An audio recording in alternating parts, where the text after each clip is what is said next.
Welcome home to USA Global TV and Radio, a place where dreams take flight, with authentic storytelling, diverse perspectives and meaningful conversations, where global stories unite and bridges are built beyond all borders. Discover world-class education, entertainment, hope and inspiration. Together, we're building bridges worldwide. Subscribe to our channel, USA Global TV. Download our app, USA Global TV. Be our guest or join our team. Visit usaglobaltv.com. Thanks to our founder and executive producer, Dr. Jacalyn Kerbeck. Music score by Yeffy Tang from Cloud Road Music. Voiceover artist Mike Porter. Creative direction by Paul Garcia. USA Global TV and Radio, your home for global connection. All rights reserved. This video and its contents are the exclusive property of USA Global TV and Radio. Unauthorized use, duplication or redistribution in any form is strictly prohibited.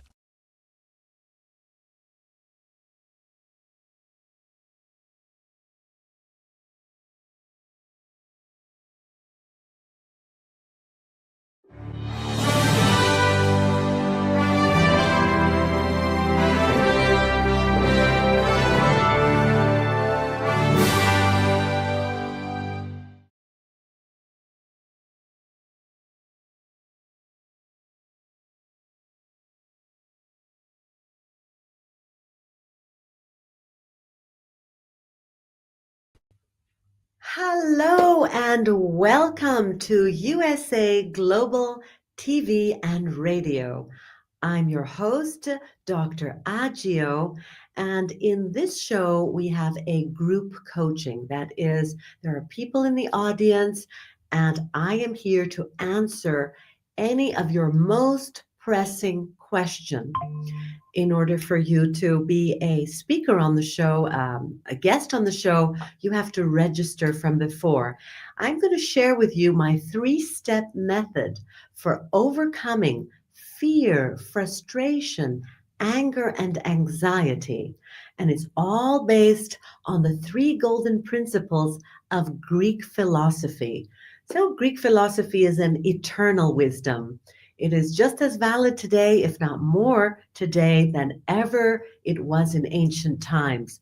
So your modern problems are exactly what I'm looking for to show you how this 3-step method can help you make a transformation. And yes, even on this show, you can overcome something that's deeply troubling you.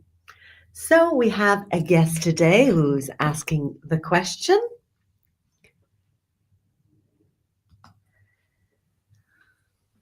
Hello, Kimberly. Hello, Dr. Agio. It's great to meet you. My pleasure. And thank you for being brave enough to share your problem and your issue here on the show, because you know that when you share your issues, you're not only going to make your own transformation today, but you'll have the ability to inspire another person in a similar situation. So in inspiring yourself, we're multiplying the effect. That's why it's so very kind of you to and courageous to go out in public and share your issue. Oh, thank you. I'm very excited and grateful for the opportunity. I'm really interested in your method, and I love that it's based on Greek methodology. So I'm very excited. Yes, it's mainly based on the Greek philosopher Socrates, who is like the father of, if you like, Western philosophy and one of the greatest philosophers of all time. So Socrates used to ask people very specific questions, getting them to, if you like, it's myth busting of your own fears and insecurities. He helped by cross-examining someone to make sure that they're really thinking clearly and truthfully. So let's dive right into it. What would you say is one of your biggest fears or insecurities lately in your life?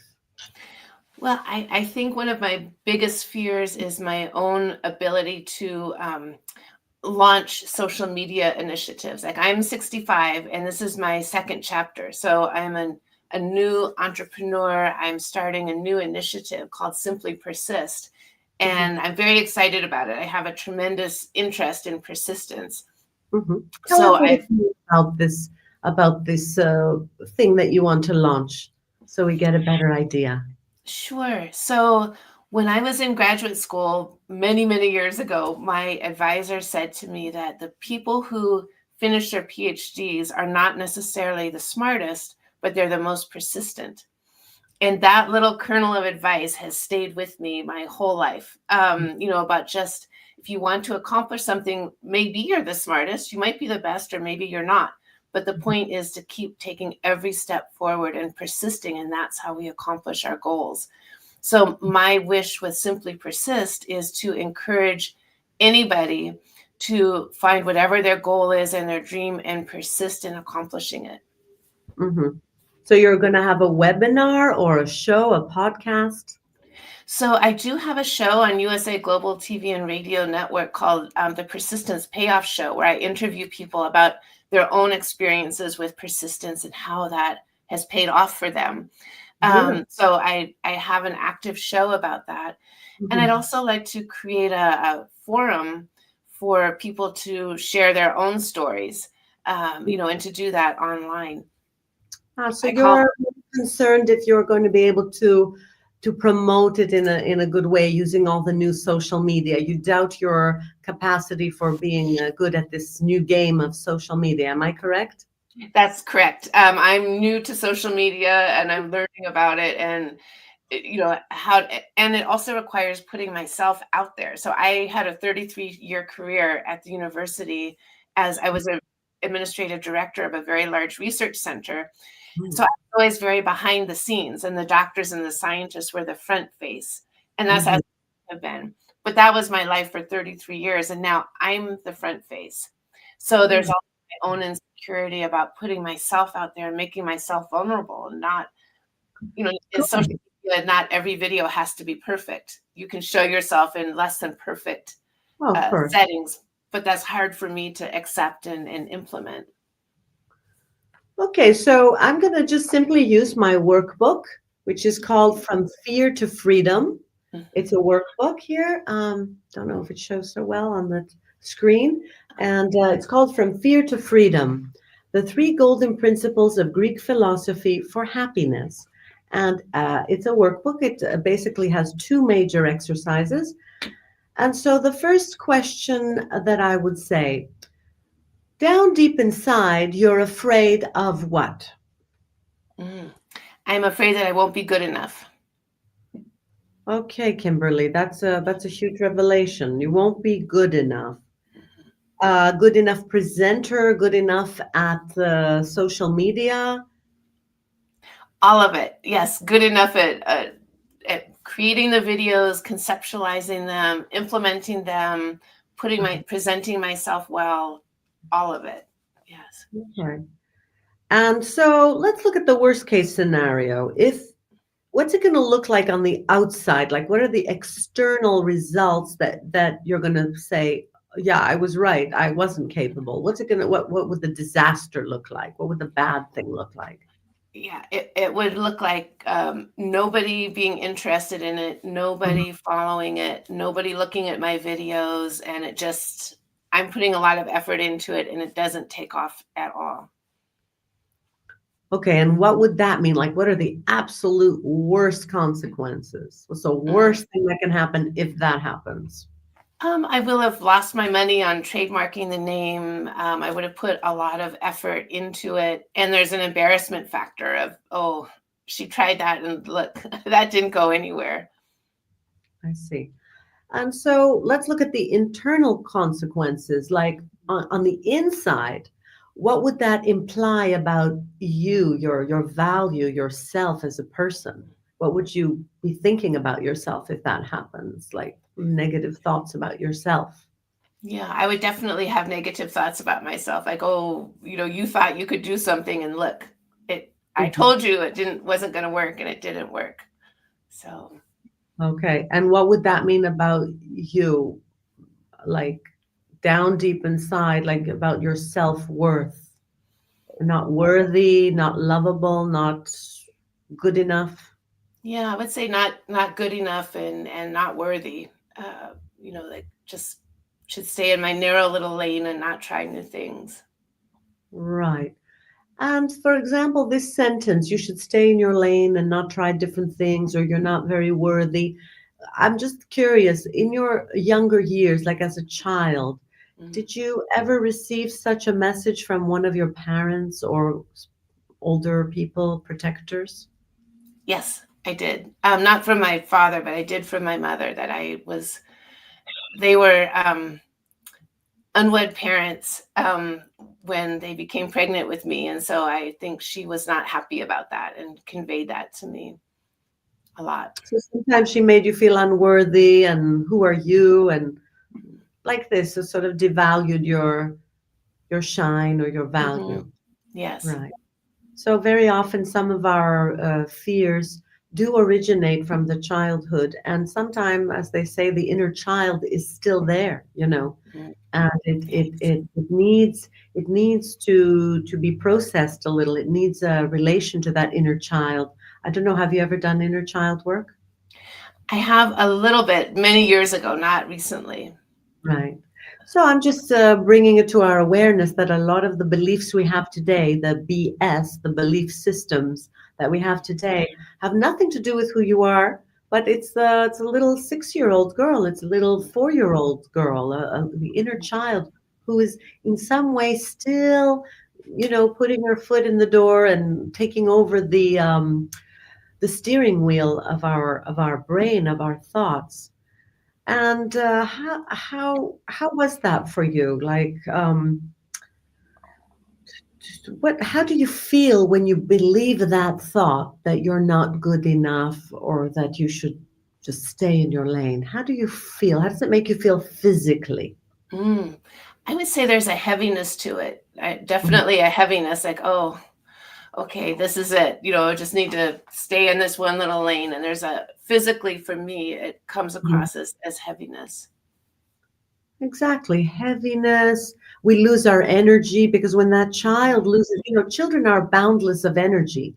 But when the child is not well, it will kind of steal that energy and bring it down and not give you that enthusiasm and that vibrancy that could be liberated, but for the moment, believes its thoughts. So she's stuck. That little girl is stuck. That inner child is a bit stuck. So now we have to kind of in a way talk to that inner child, and because it's you and the inner child together. So I would take this girl hand in hand. Did you have a name when you were younger, like Kimmy or something?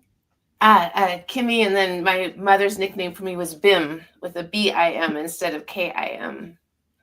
Okay, so we want to take Bim in our hands, in our arms, maybe put her on our lap or just give her a hug, just mentally visualize that you are with Bim.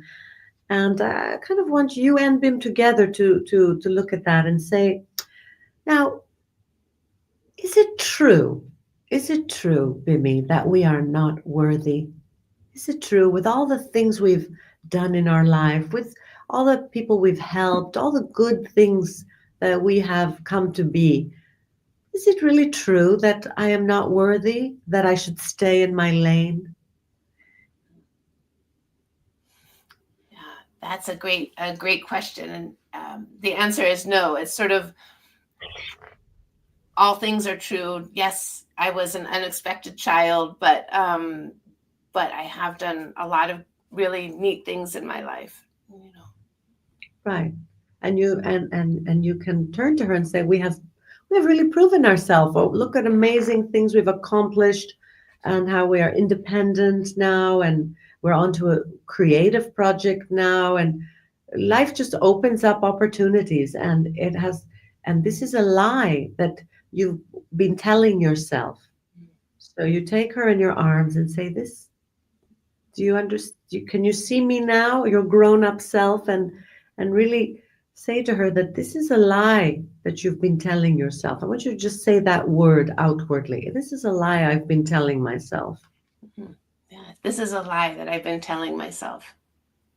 Right. It's a part of myself that believes that. It's not my whole self. Yeah, that's true. It is. Mhm, It's a part of myself that believes that, not my whole self. mhm. And believe me, Kimberly, I mean, a lot of people have this thought. It's a very basic thought, and it's everything's okay. There's no bad thoughts. It's just Yes. thoughts that hijack our thinking when we're not mindful of our thinking. That's why mindfulness and meditation practices are so useful, because these thoughts are happening to us, and we're taken off guard, and they hijack our energy. And so it's just good to say, that's interesting. I've been doing that to myself. I've been robbing myself of energy. That's interesting. A part of myself has done that because this was happening from a young age. So it's very understandable, but it doesn't have to continue. In fact, is it kind when you do that to yourself? That's the second question. Mm. Is it Mm. a kind thing when you keep repeating that, and even kind of telling that little girl too? Yes. No, it's definitely not kind. It's not kind. Like if someone from the outside were to come to you and tell you, you're not worthy, you're not good enough, you're probably going to fail. You'd probably say, "Excuse me, who are you? Yes. Do you mind leaving the room? I mean, out, please." So or you just tell them to, so, screw off. Yes. Who are you talking to? So why do we allow ourselves to speak to ourselves this way? It's not a kind thing. So this is the thing to become aware of. Oh my God, I've been kind of abusing myself. Why? Because I haven't noticed. Maybe it's because you haven't noticed it. Or even if you notice, you ignore it. You didn't face it head on and really look at her and say, that's not a kind thing I'm saying to myself. That's not a kind thing I'm telling Kimmy. That's not it, Kimmy. That's not us anymore. That was mom, because she had stress, because she had anger, she had frustration. She was a young mom. But why are we allowing us now, after so many years, it's still Yeah. dragging on us? Huh? So it's not kind. Let's just tell Kimmy that we don't have to do that anymore to ourselves. And the third question in the Agio method is it useful? How useful is it if this narrative goes on? I'm not going to make it. I should stay in my lane. I am not worthy. How useful is such a pattern? Mm.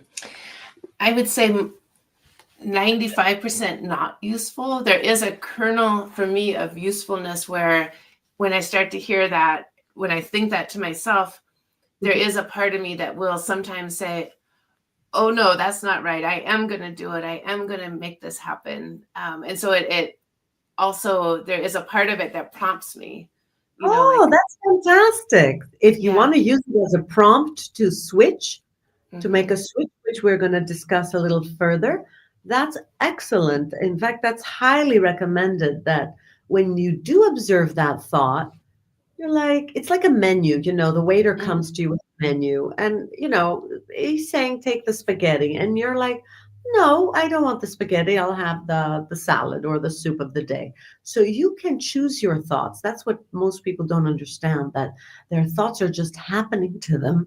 And many of our thoughts are not useful to us. They're not kind, and they're certainly not true. Mm. So we're lying to ourselves, and we're mean to ourselves, and we're not helping ourselves very often. It's very common since ancient Greece. People haven't changed. Yes. So the most important thing is, first of all, to become aware that this has been robbing our energy sometimes when we're not mindful of it happening. Okay, because we're so busy, we're in our thing, and we identify with that thought and say, if I had that thought, it must be me. But it's not you. It's a part of you. So what sort of thought would you have instead of, I'm not going to make it, I will not have value? What thoughts do you have when you're really confident, or what kind of thoughts would someone you really admire have instead when they're launching this specific project? Mm. I think for me, it would be a thought that, okay, I'm trying something brand new here. Don't know exactly how this is going to happen, but I can figure it out, and I'm going to figure it out. So let me Google how to do it. Let me watch other people's videos. Let me find out what's working and just do it to the best of my ability, and also understand that it's not going to be perfect. Especially at the beginning, I'm going to mess up. Not everything's going to fly, but I'm going to keep trying and keep improving. I mean, have you seen Oprah's first shows and then how she matured over time? Oprah Winfrey, how if you see her first show, her hair's bad, her this, her that, and then by the end of it, she sort of mastered it. So it's always a work in progress, of course, and that's very good advice you're giving yourself in this state, this more empowered state. You're like, it's figure outable, as my mentor Marie Forleo says. She says everything is figure outable, and it's that attitude that's going to help you move forward, keep adjusting your course, staying true to your course, that attitude. And when you have that attitude, how does it make you feel energetically when you're like, you know what, I can figure this out. I can use ChatGPT, I can use Google, I can be learning as I'm doing. What happens to your energy when you think like that? Yeah, it's very different. So I have the heaviness when I'm doing the negative self-talk, but when I talk to myself in this way, there's a lightness. I almost feel like I'm sitting in a chair and I'm ready to get up and go do it. Like, okay, let me go do it.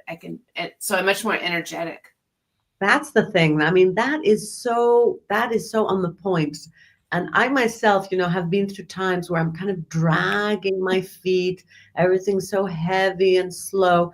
And I'm like, what's wrong? Is it my metabolism? Am I not, sometimes it's the chemistry, the food we eat and the thing, but more than the chemistry, it's our thoughts. Our thoughts are either self-sabotaging us. So it's very important that we share that with the audience, that if you're low on energy, check your thoughts.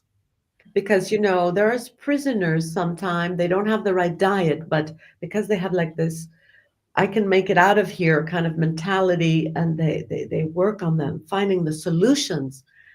They get themselves out of very difficult predicaments, even if their diet isn't right or they're even sick.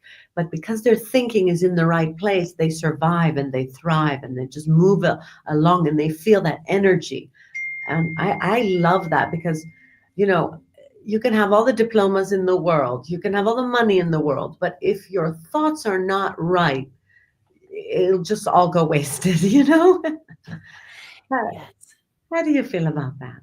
Yes, I totally agree. I think for me at least, I'm so good at visualizing things that I can feel exhausted after a thought process. I can think, okay, well, if I try this and this is going to happen and that's going to happen and then this.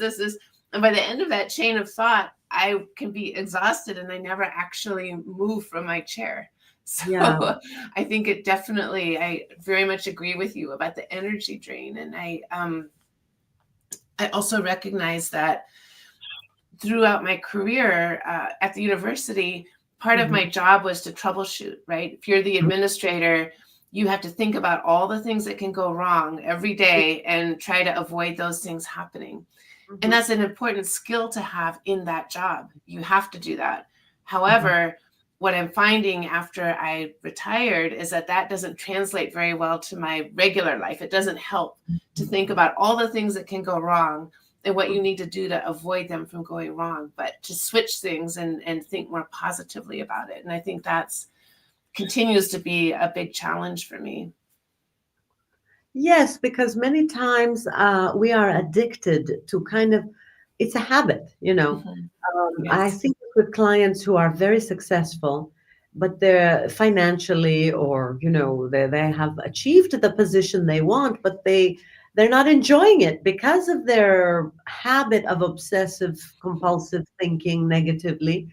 A lot of my clients are like that. It's like they're happy, they have a good life, they have their children, they have their health, they have money, they have, everything they wanted, but they're still just creating problems because it's a habit. It's just a habit. And our brain, as science tells us, is wired for this kind of troubleshooting worry. in a way, it's what got us out of the caves, all this worrying about the saber-toothed tiger, worrying about the snakes and the scorpions, or worrying about the food and, basic things now.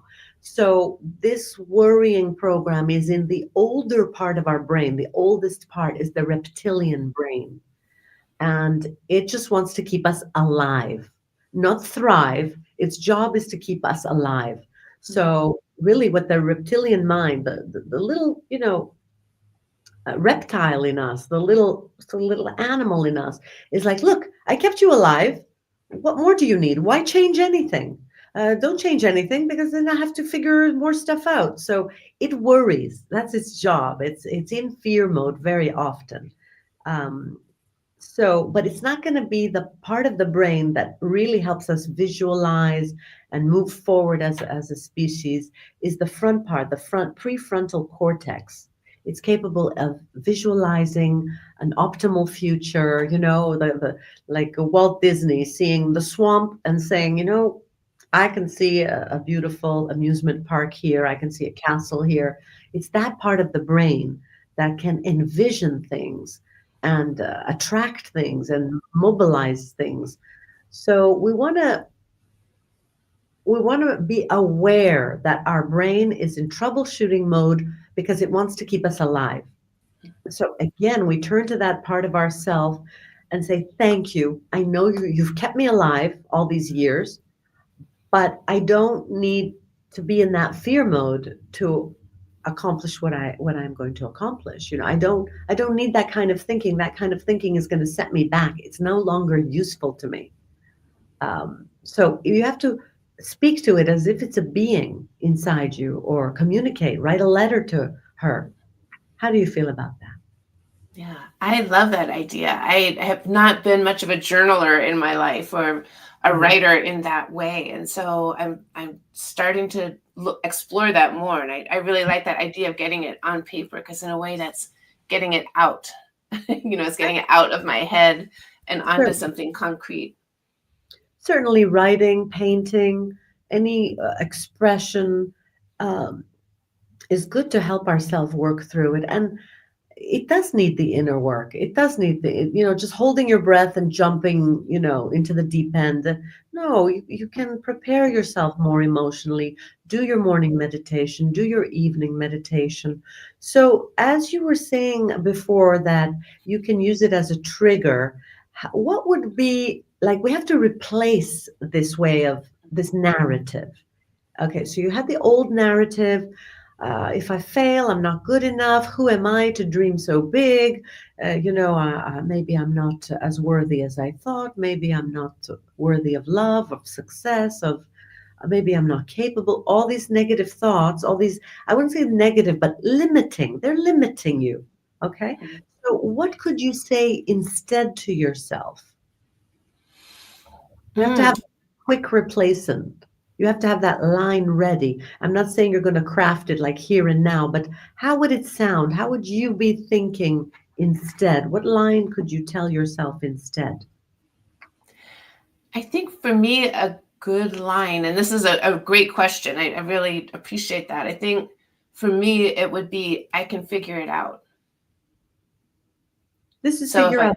I can figure it out. I can get help and get someone else to figure it out, right? yes, I yes. There is a way. Everything is figure outable.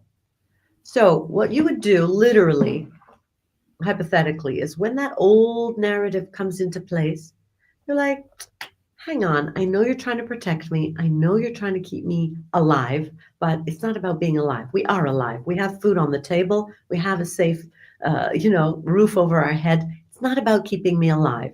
I need a different type of thing. Like, speak with it. Like, I don't need this right now. I choose this instead. And then you'll just close your eyes for a moment, come to yourself and say, I can figure this out. I'm resourceful. I can find other people to help me figure this out. And eventually I will reach my goal one way or another. It might take me a little longer. It might take me a little sooner. It doesn't matter, because I'm going to enjoy the ride of learning and growing, because it's really all about who I become on the journey. That's your real goal. Yeah. It's so true. I mean, that is so powerful. You're right. It's not the destination. It's how we get there. Right. So I appreciate that, and I think I like the idea also of not trying to, because it sounds from what you're saying, it's not a question of squelching those thoughts or beating myself up for having them. It's not a question of, oh my gosh, there you go again. You're thinking that way, because now that's a whole other rabbit hole, right? Yeah, And so exactly. it's just, okay, there you are, friend. But I'm not going to pay attention to Exactly, you. friend. I know you're trying to help me. Just like if someone came, when you're trying to drive and someone was sitting in your drive and you say, "Look, no, thank you. Just sit in the next seat and I'll drive. Thank you."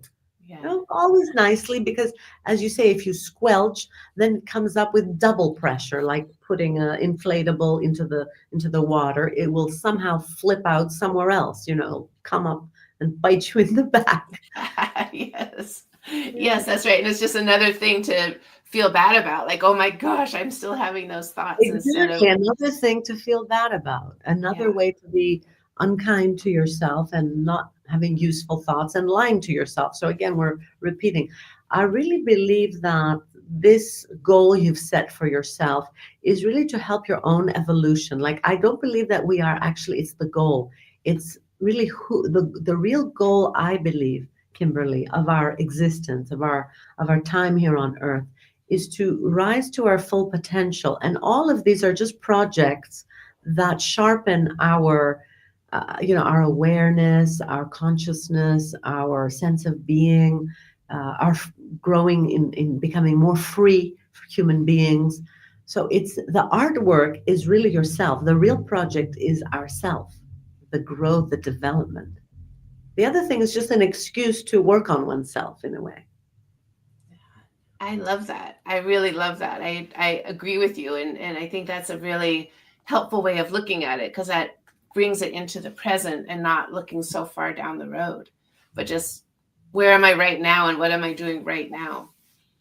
Exactly. Let's be here now. Let's have the most empowering thoughts I can have about myself, and take care of a contingency plan. But it doesn't have to be done in fear. You can say, okay, I have a plan B. I have a specific budget. This is what I'm going to spend on it. This is what I'm going to invest in it. So I am foolproof. I'm not going to spend my life savings on this. I'm going to have a plan B. Might move in, with my mother again. It doesn't matter what it is. So you can put that self at ease, the fear-based self or the little girl. You can put them all at ease. But know that there are characters that you carry with you. There are other personalities in there. So you're I like, like man, that.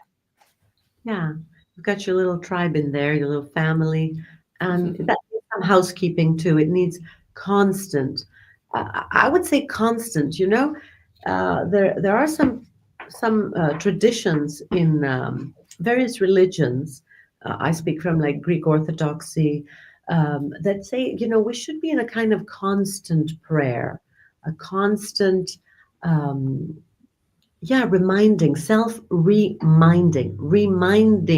ourselves of who we are. And so our life becomes a practice. We're practitioners of this. And of course, we may fall back sometimes into old patterns, but how can we put ourselves back on the line?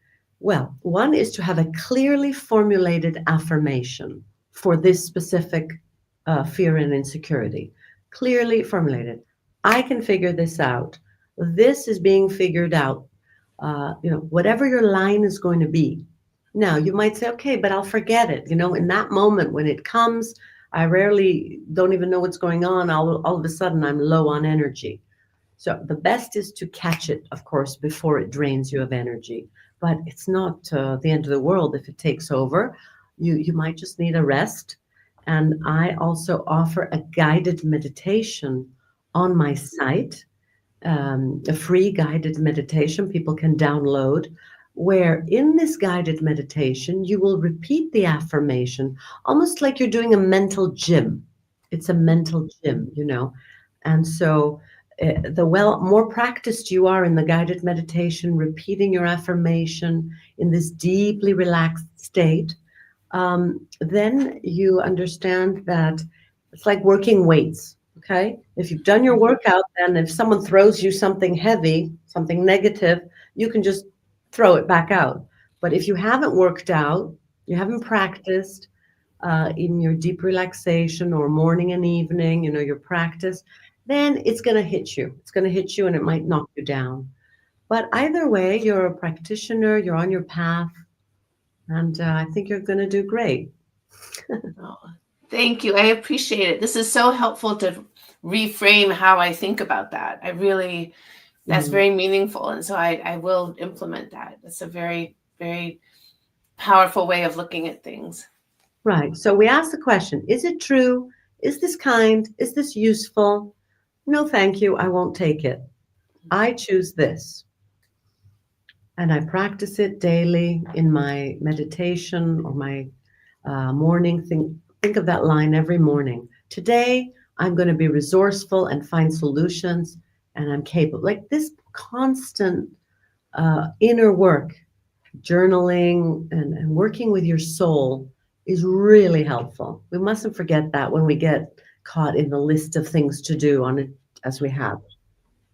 Yeah, that makes really good sense. I'm so grateful. And this is, I think that your approach to identifying the issue and thinking about it and reframing it is great. I feel lighter at the end of this conversation. So thank you for that.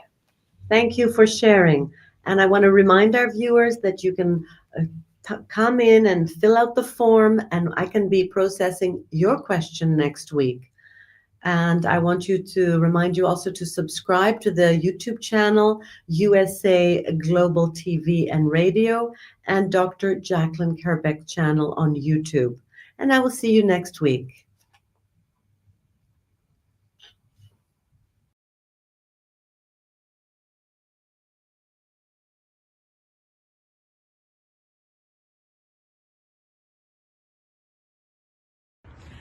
This month, our retreat on the Athens Riviera is an exploration of love, our relationships with friends, with family, with the community, and especially love of yourself. In this retreat, we're going to release all the fears, anxieties, insecurities that you may have right now that are blocking you from receiving and giving all the love you're capable of. So join me and a fabulous group of friends here at the Athens Riviera at the beautiful castle of Melisurgos in Lagonisi.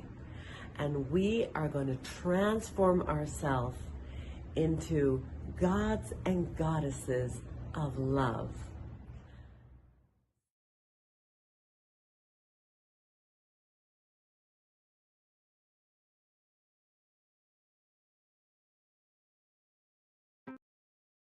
Thank you, viewers and listeners of USA Global TV and Radio, for joining us today. We're honoured to have your time and attention as part of our global community. At USA Global TV and Radio, we believe in the power of authentic conversations, meaningful connections, and creating a world of possibilities together. Want to be part of something bigger? Join our team of elevated listeners at usaglobaltv.com, a space where your voice matters and your ability to listen transforms relationships. Stay connected with us across all our platforms for thought-provoking discussions, expert insights, and empowering stories. Subscribe to our channels at youtube.com/c/USA Global TV. Follow us on social media and explore the endless opportunities we're creating for growth, learning, and inspiration. Together, we're not just broadcasting, we're building bridges and changing lives one conversation at a time. For inquiries, contact us at info@usaglobaltv.com. Music by Johnny Dyes. Produced by Executive Producer and Director Dr. Jacalyn Kerbeck. Voiceover by Mike Porter. Creative Direction by Paul Garcia. All rights reserved. Copyright 2025. Visit usaglobaltv.com to view our full terms and conditions.